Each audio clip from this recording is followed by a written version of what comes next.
aí a gente continua aqui a nossa trajetória das deusas, né?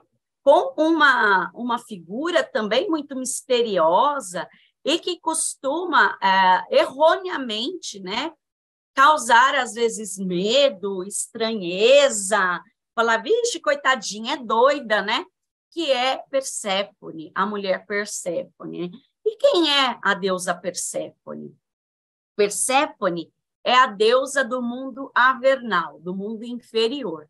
Ela é a rainha do submundo, tá? Ela é a esposa do Hades, ok. Mas ela, antes de mais nada, ela é a rainha do submundo.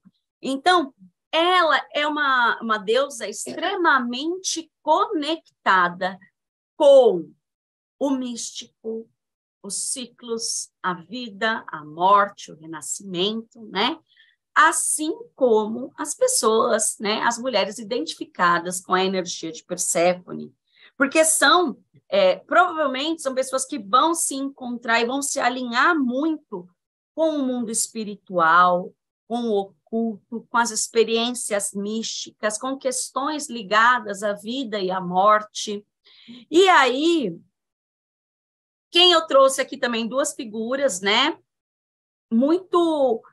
Essa mulher Perséfone é difícil de achar uma figura relevante, conhecida, porque são mulheres que, geralmente, por serem consideradas instáveis, loucas, são tratadas pelas mulheres Atena nos consultórios psiquiátricos, né? São mulheres que, por estarem muito alinhadas com esse plano espiritual, com esse mundo espiritual, com esse mundo avernal de Perséfone, muitas são diagnosticadas, inclusive, como loucas, né? Esquizofrênicas, histéricas, insanas, e não têm a sua verdadeira potência revelada. Mas esses dois exemplos, né, eu acho que são mulheres Perséfone que se deram muito bem aí com as suas energias místicas e conseguiram, inclusive, trazer à luz esclarecimentos sobre a espiritualidade para as outras pessoas. Então, nós temos aí duas figuras, né? A primeira, de cabelos escuros, que está aqui, é Zíbia Gasparetta, uma escritora espírita, né? Já faleceu. Ela psicografou muitos livros. Eu, particularmente, gosto muito dos livros da Zíbia, apesar de não ser espírita nem kardecista, mas eu tive uma criação assim na minha infância. Então, eu lembro que eu lia muitos livros da Zíbia Gasparetta, eu entendi muito da espiritualidade através dos livros dela, né? Ela trazia, através dos romances, né, o entendimento, né, do mundo espiritual. E eu acho que dentro dessa perspectiva, ela teve um reconhecimento muito grande do que ela fez. Eu acho que é bem...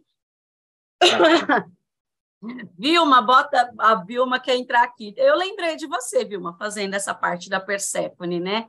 Eu acho que muitas de nós só estamos aqui porque temos uma Perséfone muito faladeira aqui nos nossos ouvidos. Vilma, Cris, né? Eu, né? A doida ali, né? Falando com as deusas.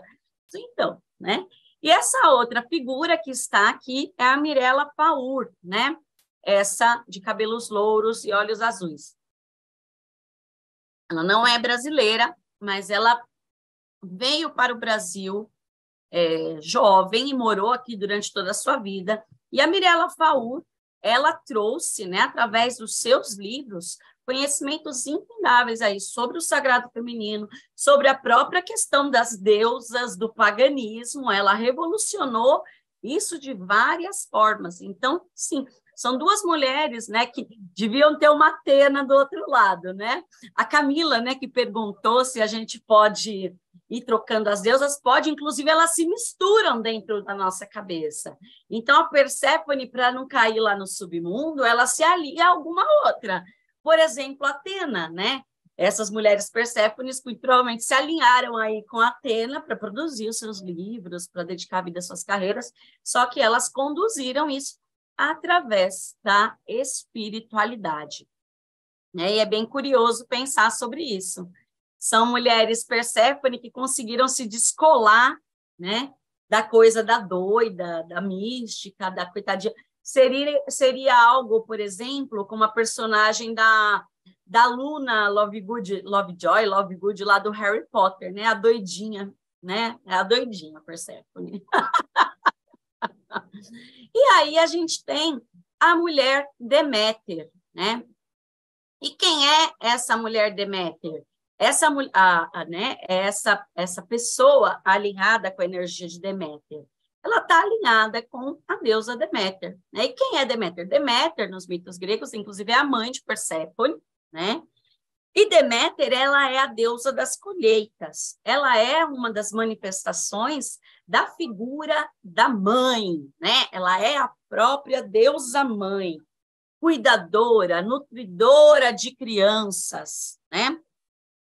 E aí, uma mulher que se conecta com a energia de Deméter, né? Uma pessoa que se conecta com a energia de Deméter, provavelmente vai ser uma pessoa que vai ter muito prazer no ato de gestar, de engravidar, tanto a gestação física, tipo engravidar e ter filhos, quanto no ato de gestar outras coisas, de cuidar, de estar ali envolvida em atividades que tenham a ver com nutrição, com cuidado, né, com alimentos, muito cuidado com a questão muito conectado com a questão dos nascimentos, dos ciclos femininos, né?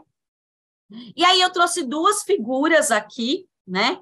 E uma também tem aí uma Deméter bem aflorada aí, né? Com seus múltiplos filhos, né? Mulheres com muitos filhos e que têm o gosto pela maternidade, né? São muito alinhadas com Deméter. Então aqui eu trouxe duas figuras, né? A Cláudia Raia, que recentemente, né, abalou aí as estruturas das pessoas. Como que pode? Ficou grávida com 50 anos, não sei o que. Para vocês verem que essa energia, de novo, não depende de umidade. Então, você não é Deméter só numa fase da sua vida. Você pode ser Deméter ao longo da sua vida. Você pode deixar ela um pouquinho de lado e voltar nela bem depois, né? Mulheres que engravidam numa idade mais tardia, por quê? Porque essa Deméter chega depois, né? E o outro exemplo aqui é a Maria Fernanda Cândido, que, inclusive, abraçou tanto essa Deméter que ela abandonou por uma longa temporada aí a sua carreira, deixou tudo para lá e foi curtir a sua maternidade, né? Ela voltou recentemente aos cinemas com o filme do Harry Potter, né? Um deles da franquia do Harry Potter, que ela é ministra da Magia do Brasil, se eu não me engano. Mas ela ficou fora aí de holofote durante muito tempo. Então, essa mulher Deméter, ela tem essa conexão com a casa, com o lar, com os filhos. Então, assim, e não necessariamente precisa ter filhos. Por exemplo, eu, por exemplo, tenho alguma coisa da Deméter, porque eu sou professora de educação infantil, adoro estar lá envolvida com as criancinhas, né?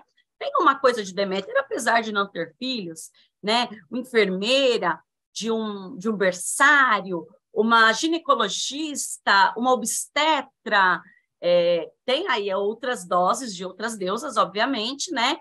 Mas também recebe essa energia de Deméter por também estar envolvida nas questões, né, de criação, de cuidado com a infância, com as crianças, né?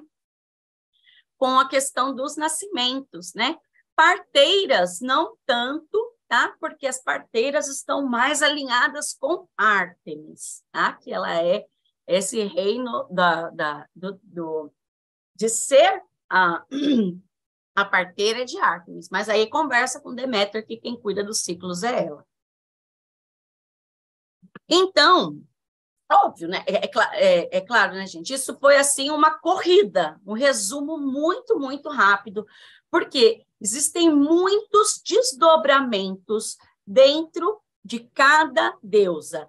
Eu trouxe para vocês exemplos muito práticos e exemplos de figuras muito bem alinhadas com essa energia da deusa, porque essas deusas, né, fazendo uma reflexão, né, elas vão se combinando aí na nossa vida, ao longo da nossa trajetória, E elas vão influenciando diretamente o nosso comportamento e o comportamento dos homens também, na medida que, se eles não se identificarem com essa energia neles mesmos, eles vão projetar essa energia, né? Quando a gente pensa em homens cis, eles vão projetar essa energia na mulher que ele está buscando, que ele está namorando, que ele casou, né? Então, o cara que vai curtir a Deméter vai casar com uma mulher que quer ter muitos filhos, né? Por quê? Porque esse homem está alinhado com a energia de Deméter.